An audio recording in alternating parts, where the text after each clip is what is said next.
Thank you. Thank you all.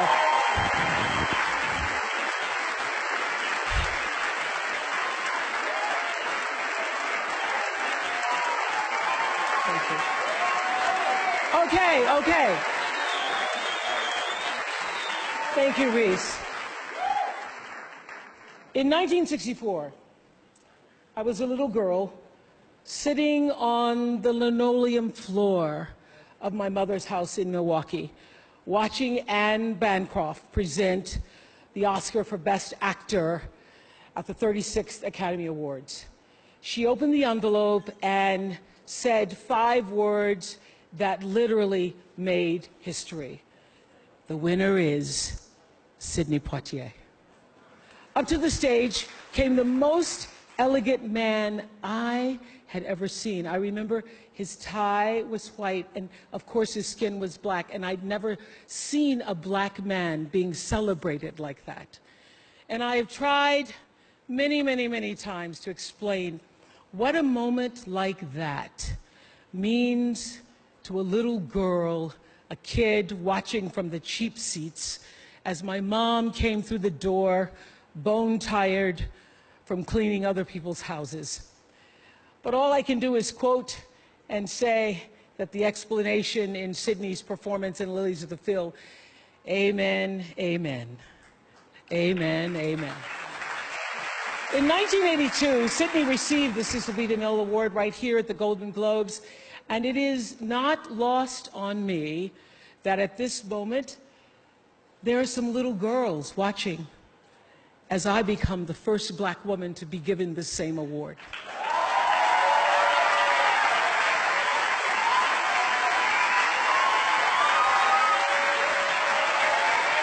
It is an honor.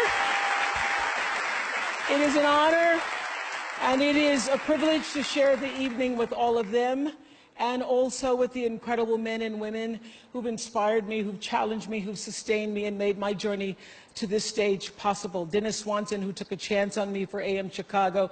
Quincy Jones, who saw me on that show and said to Steven Spielberg, yes, she is Sophia in The Color Purple. Gail, who's been the definition of what a friend is, and Stedman, who's been my rock, just a few to name. I'd like to thank the Hollywood Foreign Press Association, because we all know that the press is under siege these days. But we also know that it is the insatiable dedication to uncovering the absolute truth that keeps us from turning a blind eye to corruption and to injustice, to tyrants and victims and secrets and lies. I want to say that I value the press more than ever before as we try to navigate these complicated times, which brings me to this. What I know for sure is that speaking your truth is the most powerful tool we all have. And I'm especially proud and inspired by all the women who have felt strong enough and empowered enough to speak up and share their personal stories. Each of us in this room are celebrated because of the stories that we tell. And this year, we became the story. But it's not just a story affecting the entertainment industry. It's one that transcends any culture, geography, race, religion, politics, or workplace. So I want tonight to express gratitude to all the women who have endured years of abuse and assault because they, like my mother, had children to feed and bills to pay and dreams to pursue.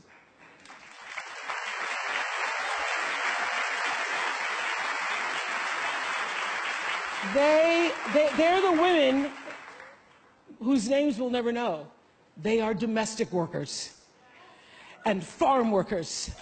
They are working in factories, and they work in restaurants, and they're in academia and engineering and medicine and science. They're part of the world of tech and politics and business. There are athletes in the Olympics, and there are soldiers in the military. And there's someone else, Reese Taylor. A name I know and I think you should know too. In 1944, Reese Taylor was a young wife and a mother.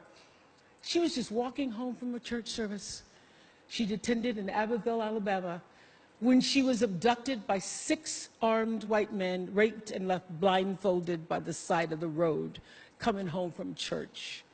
They threatened to kill her if she ever told anyone.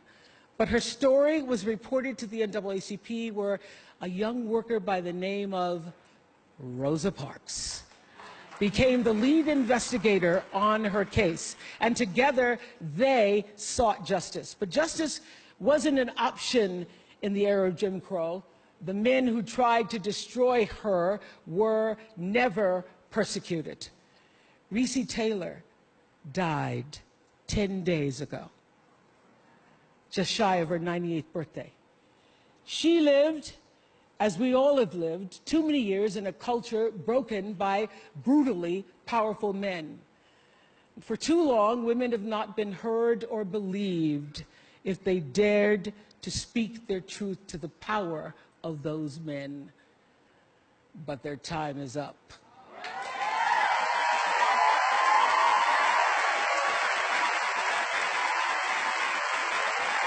Their time is up.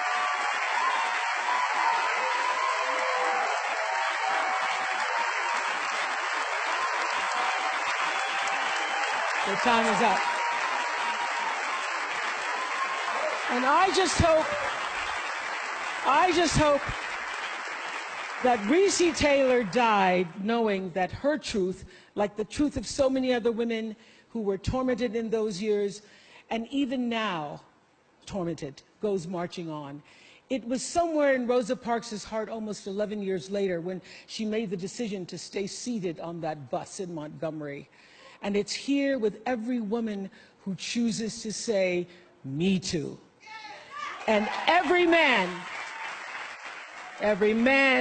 who chooses to listen.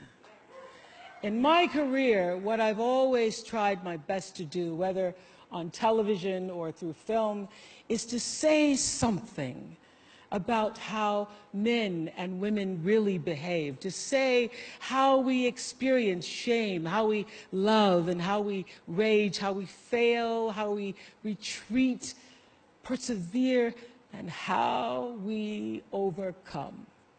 I've interviewed and portrayed people who've withstood some of the ugliest things life can throw at you, but the one quality all of them seem to share is an ability to maintain hope for a brighter morning, even during our darkest nights. So I want all the girls watching here and now to know that a new day is on the horizon. And when that new day finally dawns, it will be because of a lot of magnificent women, many of whom are right here in this room tonight, and some pretty phenomenal men fighting hard to make sure that they become the leaders who take us to the time when nobody ever has to say, "Me too," again. Thank you.